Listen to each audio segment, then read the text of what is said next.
Owen Caldwell had spent 6 weeks planning his own 40th birthday party, and in the end, it took his wife exactly 90 seconds to turn the whole evening into a funeral. The backyard of their home in Charlotte, North Carolina, United States, was lit with string lights. 53 guests filled the patio, coworkers from the accounting firm where Owen had worked for 15 years, neighbors from the Dilworth neighborhood, a few of Jillian's friends and his best friend Reggie Tate, who'd flown in from Denver.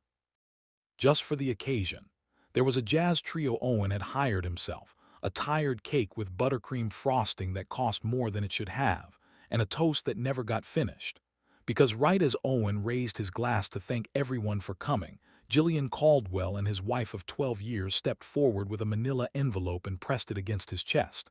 "Happy birthday, Owen," she said loud enough for the first 3 rows of guests to hear. "You've been served."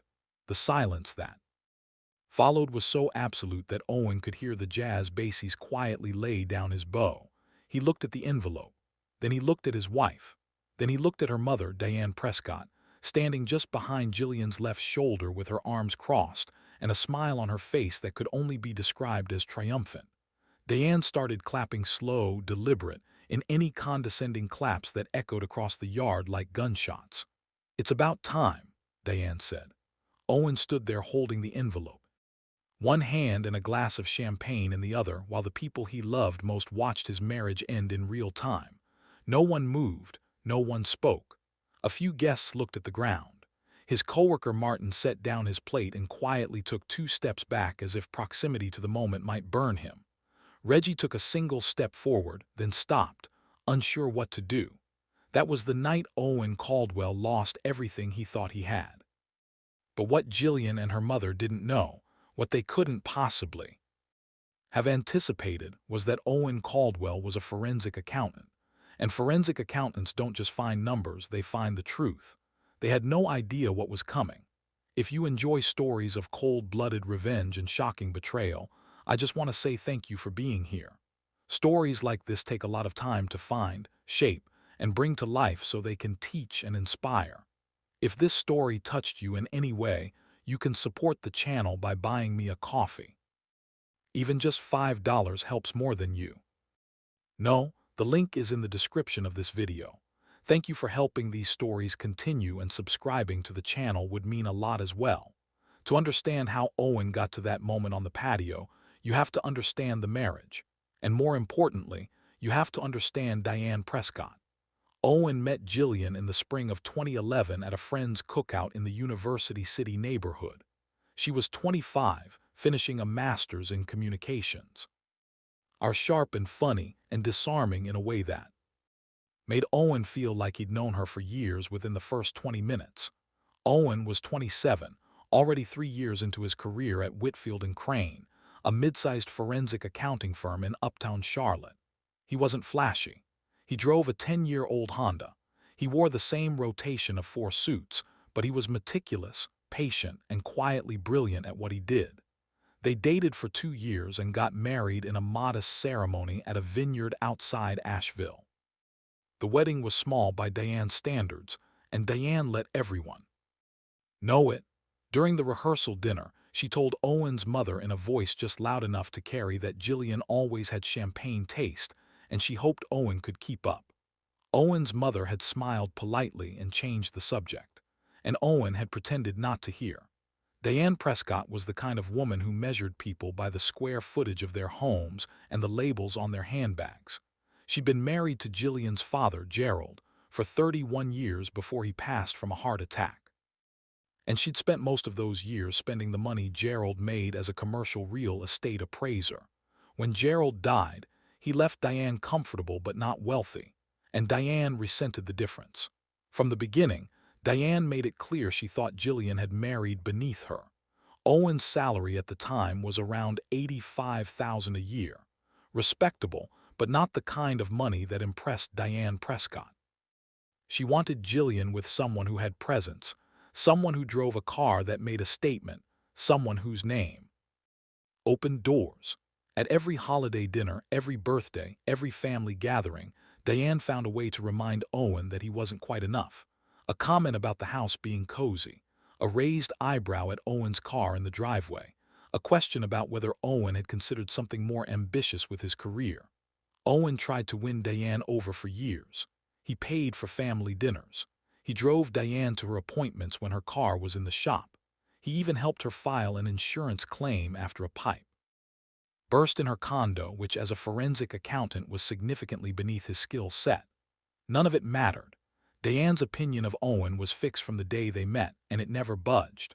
But the marriage itself was good, or at least Owen believed it was. The first 8 years were solid.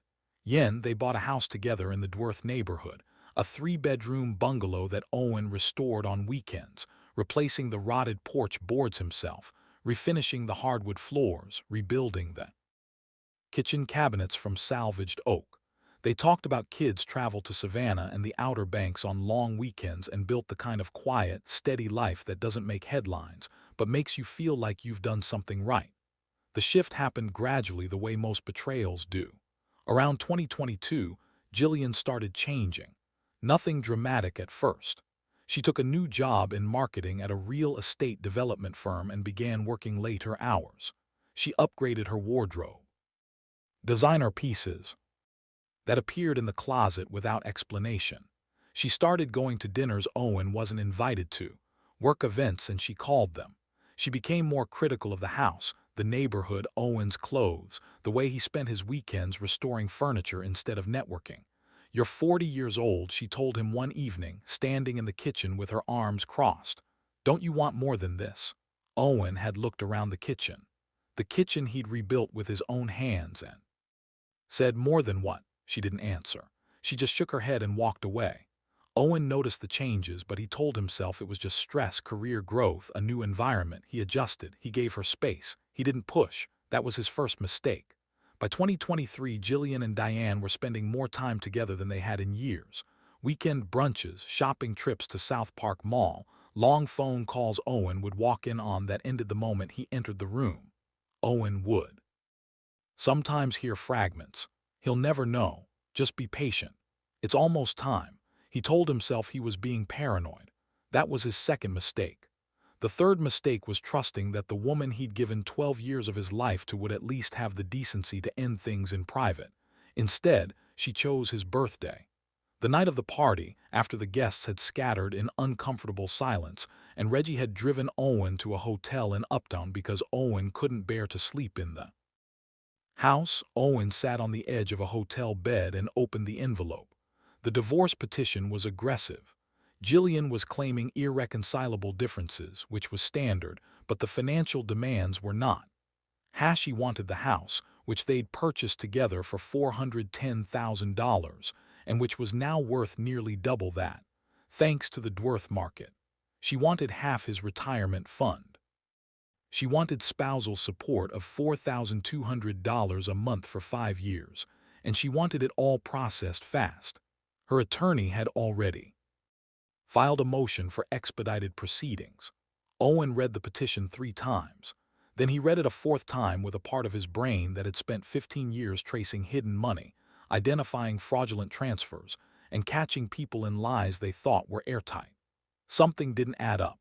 The petition referenced marital assets but made no mention of Jillian's own income, which at her new job should have been substantial.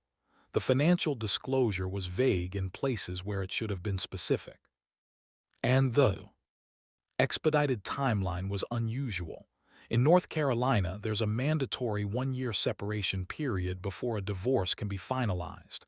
Jillian's attorney was trying to get certain financial agreements locked in before that year even started. Why the rush? Owen closed the envelope and opened his laptop. He didn't sleep that night. Instead, he did what he did best. He followed the money. The first thing he found was Jillian's real estate development firm. It was called Harrove Capital Partners, and it was run by a man named Nolan Hargrove. Owen pulled up the company's public filings, cross-referenced the ownership structure, and then searched Nolan Harrove's name alongside Jillian's on every platform he could think of. It took less than an hour. There were photos on a company retreat page. Jillian and Nolan standing close at a rooftop event in downtown Charlotte, his hand resting just below the small of her back. There was a LinkedIn recommendation Nolan had written for Jillian that read more like a love letter than a professional endorsement, and there was a property record that made Owen's stomach drop. A luxury condo in the South End neighborhood purchased 4 months ago for $620,000.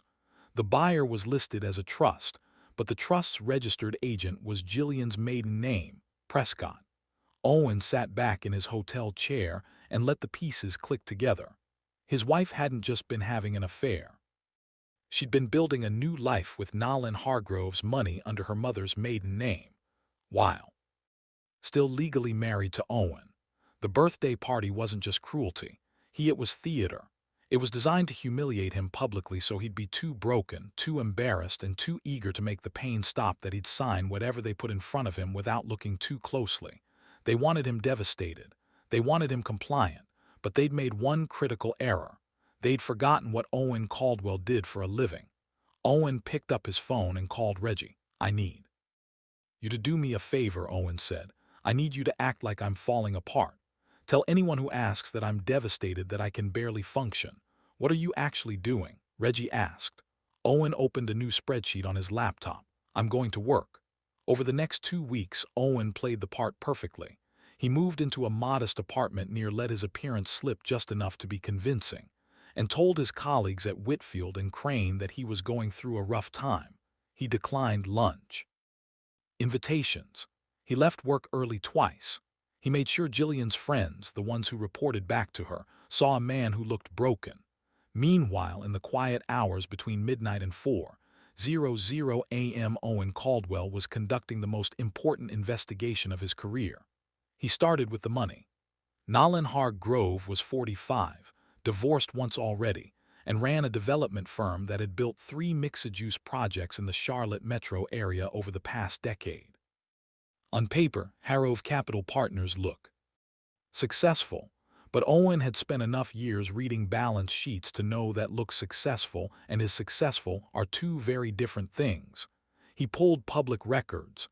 He reviewed permit filings. He traced subcontractor payments through county databases, and what he found was a company that was leveraged to the ceiling.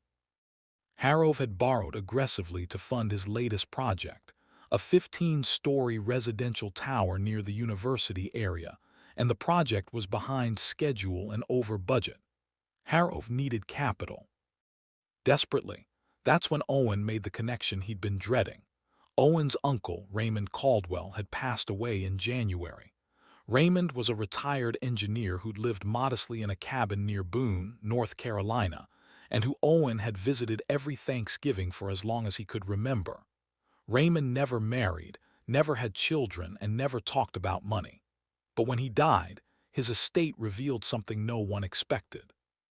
Raymond had been quietly investing in index funds for 40 years. And the estate was valued at $2.3 million, and Owen was the sole beneficiary. The inheritance was still in probate. Owen hadn't received a dime yet, but Jillian knew about it. She'd been there when the attorney called. She'd seen the paperwork and she'd told her mother. Owen now understood the timeline. The affair had likely been going on for over a year. But the divorce, the public, humiliating, carefully staged divorce, was timed to the inheritance. Under North Carolina law, inheritance received during marriage could be considered separate property. But if Jillian could get certain financial agreements signed before the inheritance was distributed, she could potentially argue for a larger share of the marital estate. They weren't just leaving Owen, they were trying to rob him. And Diane Prescott, as standing in that backyard clapping her hands, had been part of the plan from the beginning. Owen closed his laptop, rubbed his eyes, and stared at the wall of his apartment for a long time. He thought about the 12 years of dinners, the road trips, the quiet mornings on the porch he'd built with his own hands. He thought about the day Jillian had cried on his shoulder when her father died, and how he'd held her for 2 hours without saying a word because he knew she didn't need words. She needed presence. He'd given her everything he had, and she'd turned it into a weapon. Then Owen opened his laptop again and started building the case that would end them all. What Jillian and her mother thought was the end of Owen Caldwell was actually the beginning of the worst chapter of their lives. and they wouldn't see it coming until it was far too late. Owen Caldwell had a rule he followed in every forensic investigation he'd ever conducted. Never let the target know you're looking. The moment they realize someone is pulling at the threads, they start cutting them. So Owen kept his head down, his expression defeated, and his eyes wide open. The first thing he did was hire an attorney. Not just any attorney, but Patricia Holloway, a family law specialist in Charlotte, who had a reputation for being surgically precise in high-asset divorces. Patricia was 51, had practiced for 26 years, and had a framed quote on her office wall that read, "The truth doesn't need volume, it needs evidence." Owen liked her immediately when he laid out everything he'd found, the affair, when the Southend condo purchased under a trust using Jillian's maiden name, the timing of the divorce relative to his uncle's inheritance, and the aggressive financial demands in the petition. Patricia leaned back in her chair and tapped her pen against her notepad 3 times. "They think you're just going to roll over," she said. "That's what I want them to think." "Good." Patricia opened a legal pad. "Let's talk about what we're going to do." The strategy was simple in concept but required discipline and execution. Owen would cooperate with the divorce process on the surface, attend mediation, respond to filings, appear reasonable, but underneath he would build an airtight counter case, forensic financial analysis, documentation of the affair, evidence that Jillian had been hiding assets, and proof that the timing of the divorce was a calculated attempt to intercept Owen's inheritance. North Carolina is an equitable distribution state, not a community property state. That meant the court had discretion in dividing assets, and marital misconduct, including adultery, could absolutely factor into alimony determinations. If Owen could prove the affair and the financial deception, Jillian's claim for spousal support would collapse. But Owen didn't just want to win the divorce. He wanted to expose the entire scheme. As we get deeper into Owen's journey through what happened to him, I want to thank everyone who supports this channel. If stories like this move you, if it makes you think, reflect, or see life differently, I'm glad. That's why I spend hours working on them to bring them to you. It takes time, research. Yeah, I run a lot of work. Just to remind you, if you'd like to support what I do, you can buy me a coffee for just $5 or any amount you feel is right. It truly helps us keep this channel independent and focused on quality storytelling. The link is in the description. Let's see what happened next. Over the next 6 weeks, Owen conducted his investigation with the same methodical precision he brought to every case at Whitfield and Crane. He divided the work into 3 tracks. Track 1 was the affair. Owen needed proof. Not suspicion, not circumstantial evidence, but documented, time-stamped, undeniable proof that Jillian had been in a romantic relationship with Nolan Harrove during the marriage. He hired a licensed private investigator named Walt Jennings, who came recommended by Patricia. DeWalt was a former Charlotte-Mecklenburg police detective who now worked exclusively on domestic cases, and he was very, very good at his job. Within 3 weeks, Walt had photographs of Jillian entering Nolan Hargrove's penthouse apartment in the 4th Ward neighborhood on 7 separate occasions, always arriving after 9:00 p.m. and leaving before 6:00 a.m. He had GPS data showing that Jillian's car had been parked at Harrove's building during nights. She told Owen she was at company retreats or staying at her mother's, and he had a recording obtained legally in North Carolina, which is a one-party consent state, of a conversation between Jillian and a friend at a coffee shop in which Jillian described Nolan as the man I should have married the first time. Walt also documented something Owen hadn't expected. On 2 of the surveilled evenings, Diane Prescott's car was parked at Nolan's building as well, not overnight, but for several hours. Diane wasn't just enabling the affair. She was participating in the planning.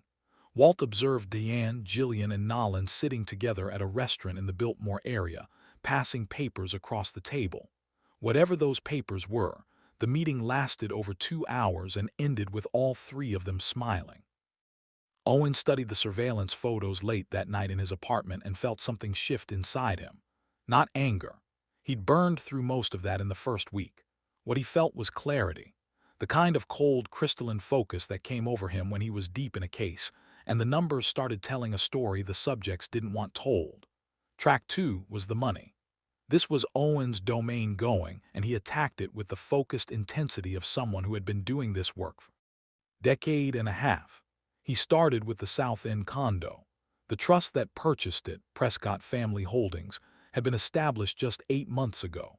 The initial capitalization came from a wire transfer of $620,000 from an account linked to Hargrove Capital Partners. The trust's operating agreement listed Diane Prescott as the trustee and Jillian as the sole beneficiary.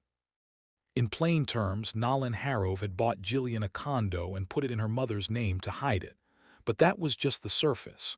Owen dug deeper. He requested Jillian's financial disclosure through the divorce proceedings, which he was legally required to provide, and cross-referenced it with public records, tax filings, and the information Walt had gathered.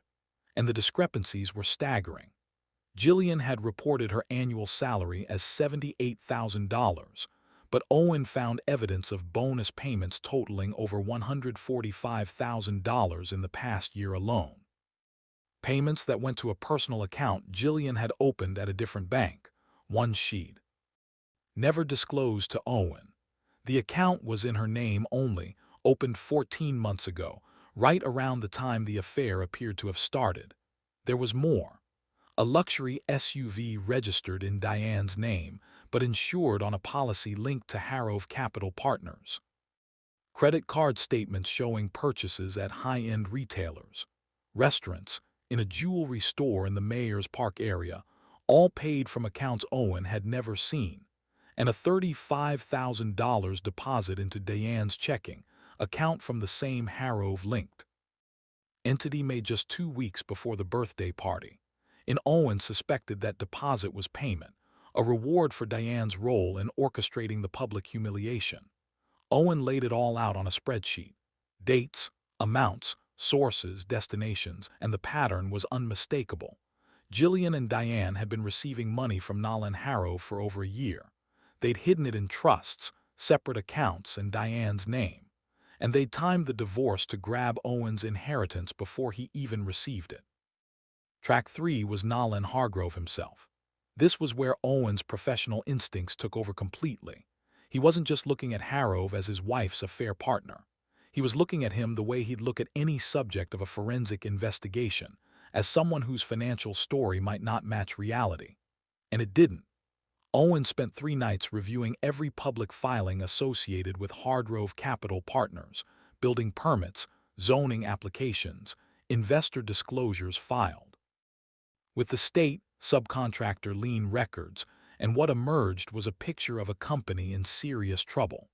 Harrow's flagship project, the university area residential tower called the Meridian, was $4.7 million over budget and 11 months behind schedule.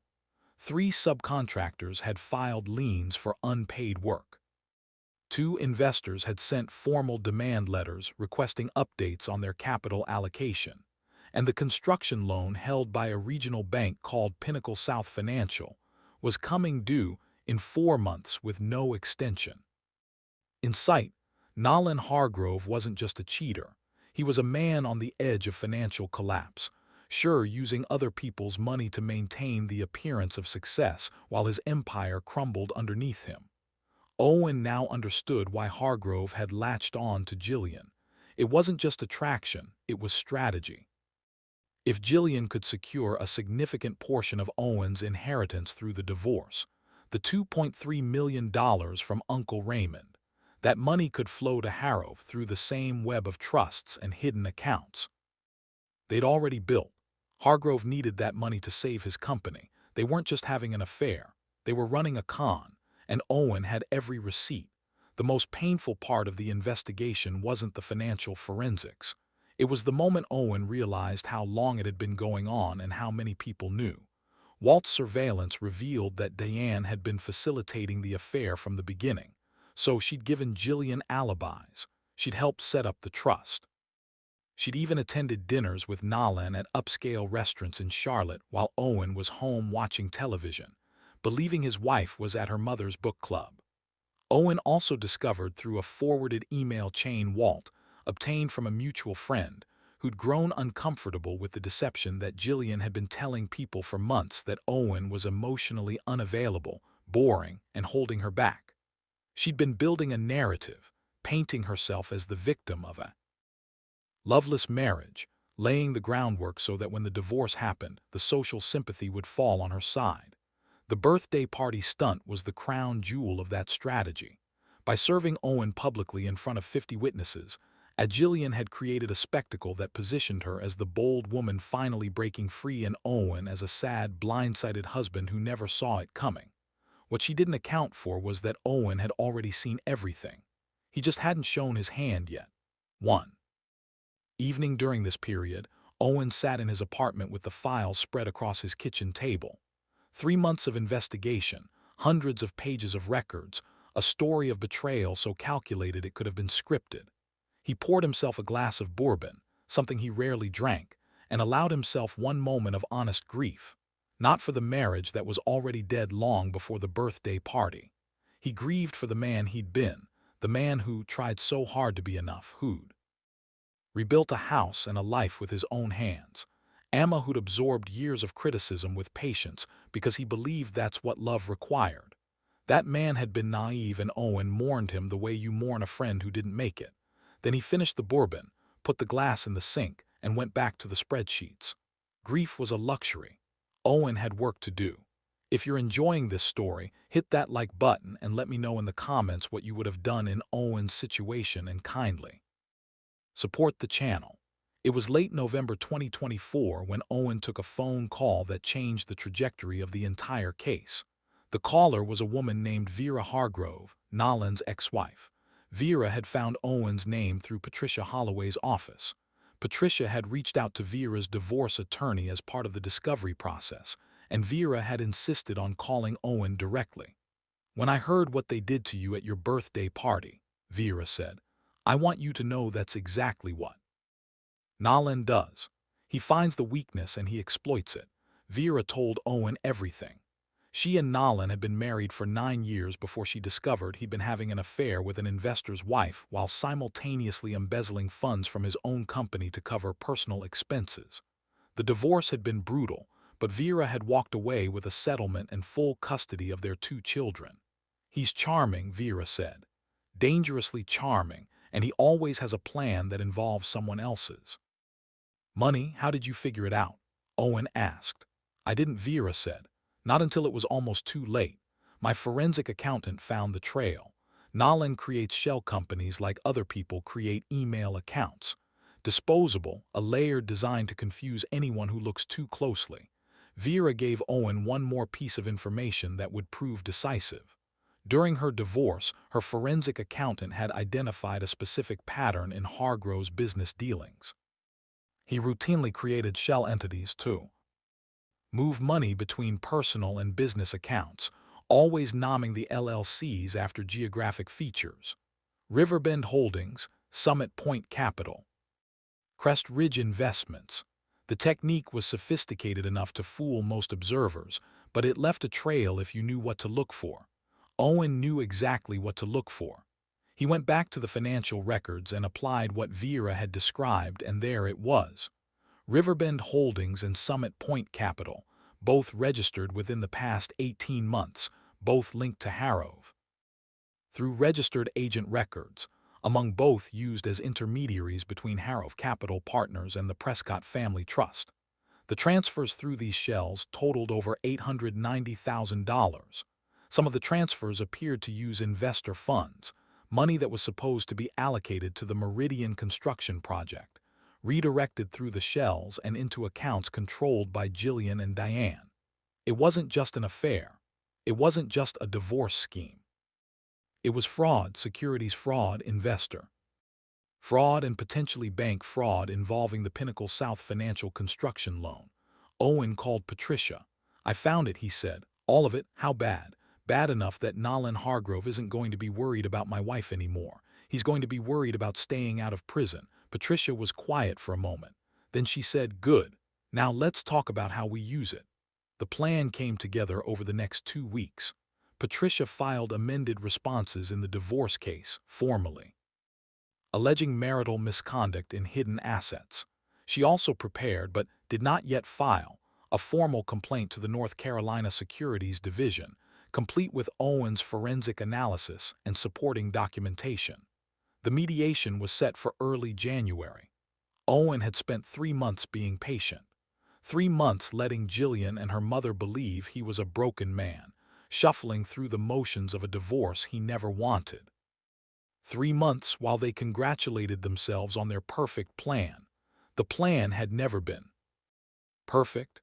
It had always had one fatal flaw. They'd underestimated Owen Caldwell, and now it was time for them to find out exactly how much it.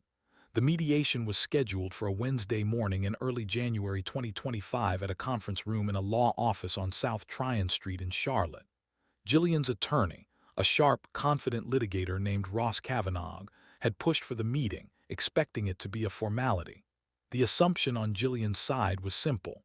Owen was broken. Owen was compliant, and Owen would sign.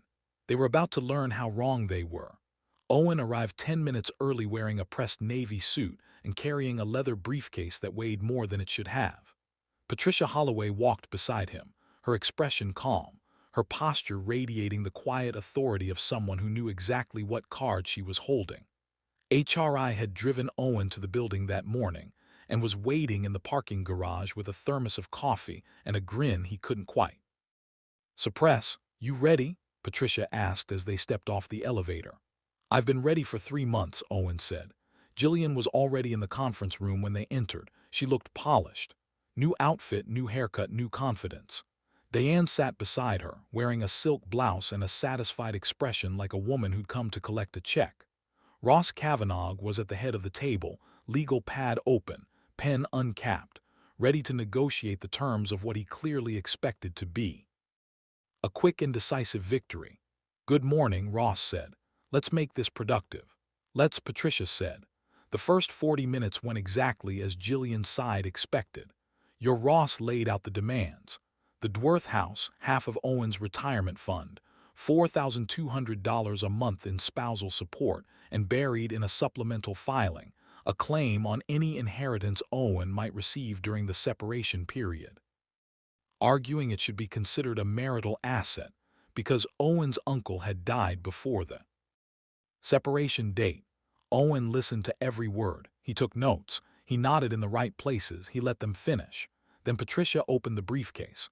"Before we respond to the petition," Patricia said, "we'd like to introduce some additional documentation into the record." She slid a thick folder across the table, then another, then a third. Ross Kavanagh picked up the first folder and opened it. His face changed within 30 seconds. "These are surveillance photographs," Patricia continued, her voice even documenting Mrs.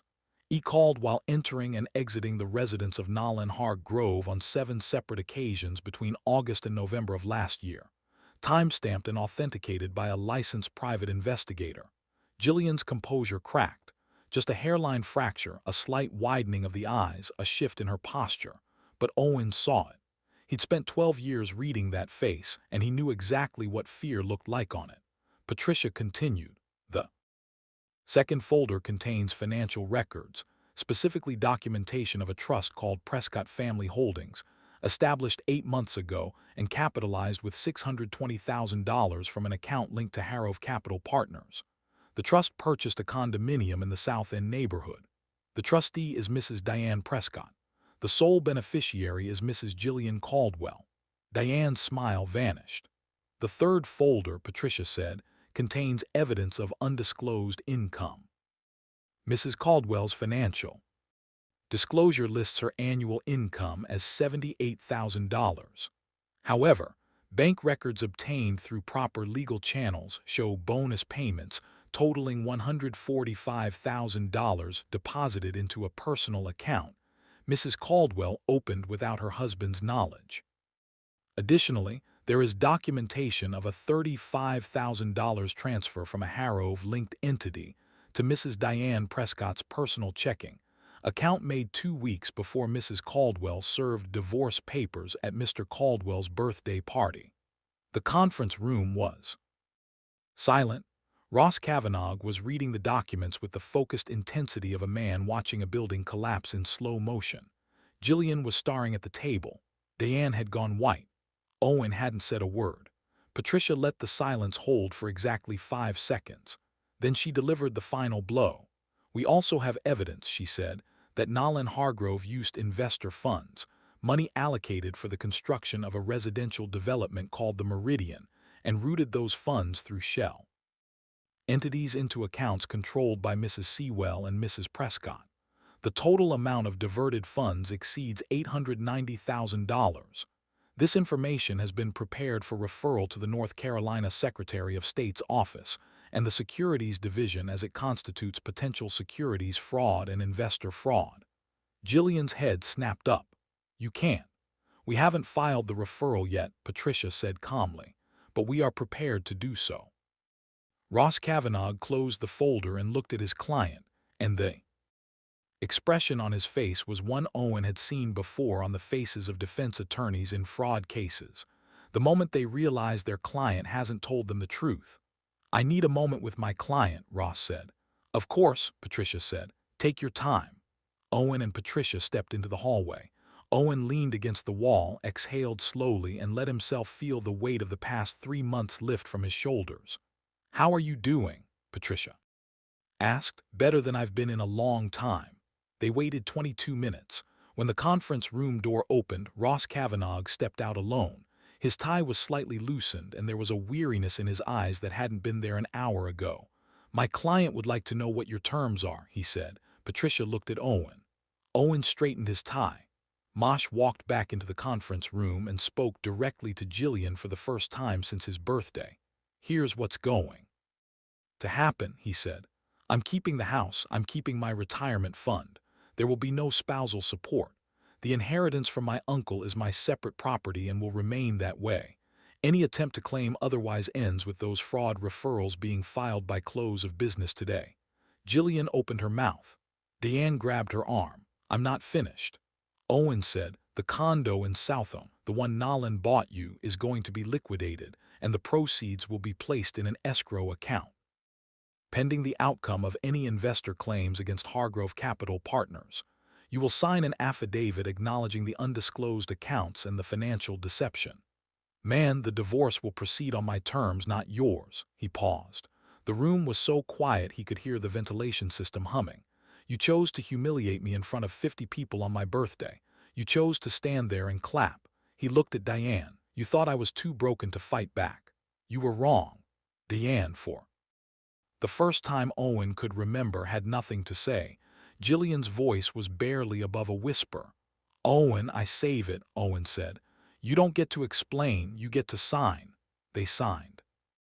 But the reckoning didn't end in that conference room. Within a week of the mediation, Owen's findings regarding Hargrove Capital Partners reached exactly the people they needed to reach.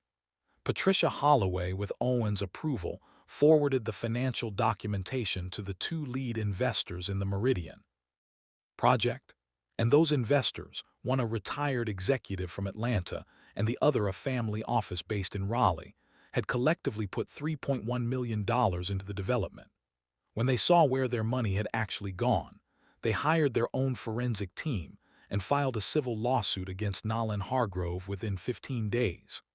The Pinnacle South Financial Construction Loan, $6.2 million, was called due immediately when the bank reviewed the fraud allegations.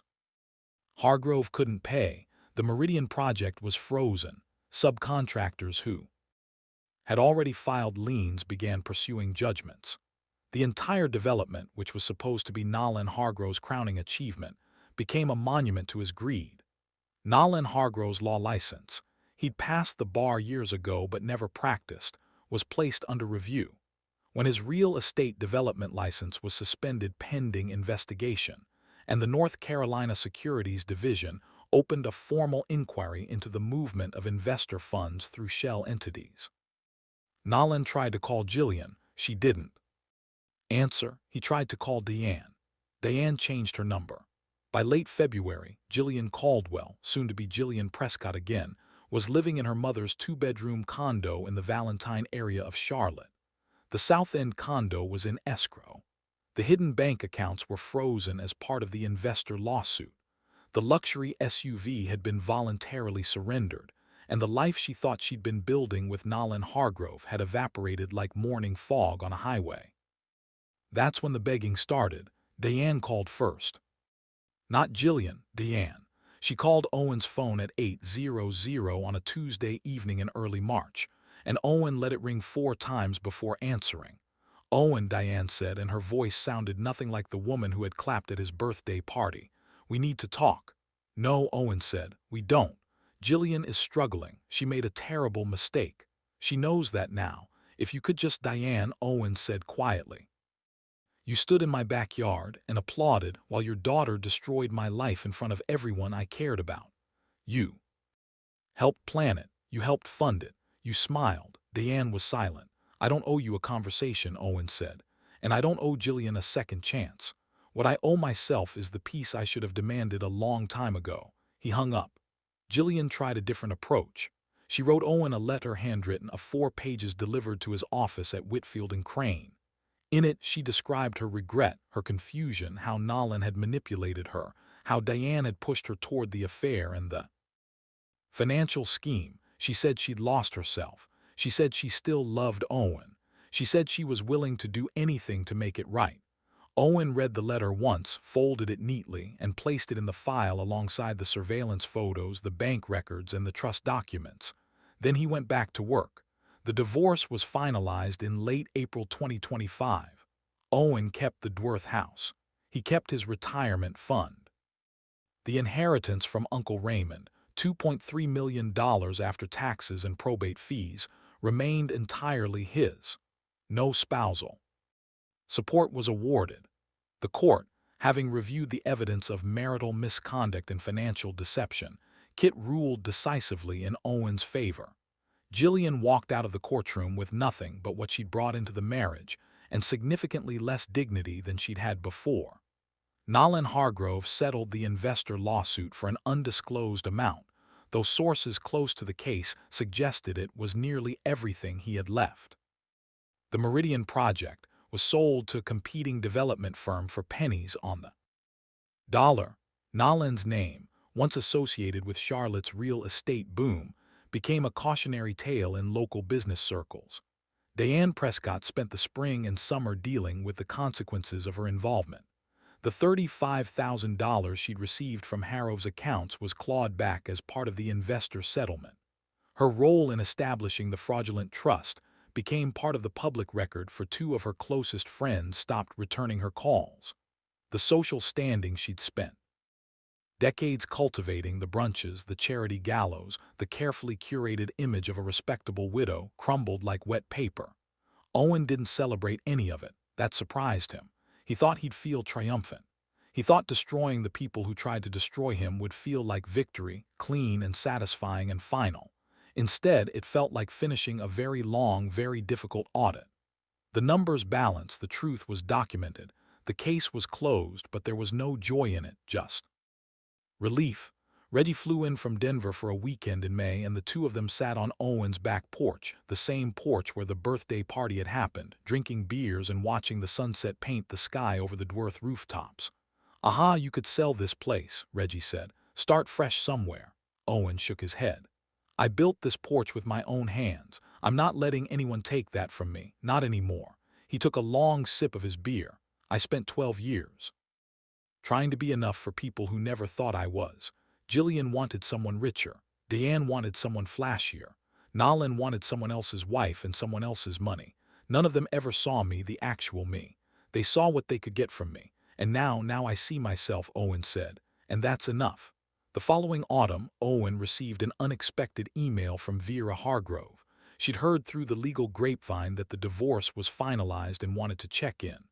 "I hope you found the peace you were looking for," she wrote.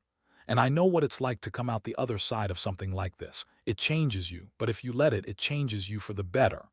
Owen wrote back a brief reply thanking her for the information that had helped him uncover the fraud. He didn't elaborate. He didn't need to. He was in a new chapter now. Owen continued his work at Whitfield and Crane, But something had shifted, the same skills that had saved him. The patience, the precision, the ability to find truth in a sea of deception now felt like more than just a career. They felt like a calling. He began mentoring younger forensic accountants at the firm, teaching them not just how to trace money, but how to recognize the human patterns behind financial manipulation. Or people lie with numbers the same way they lie with words. He told a group of new hires during an orientation session.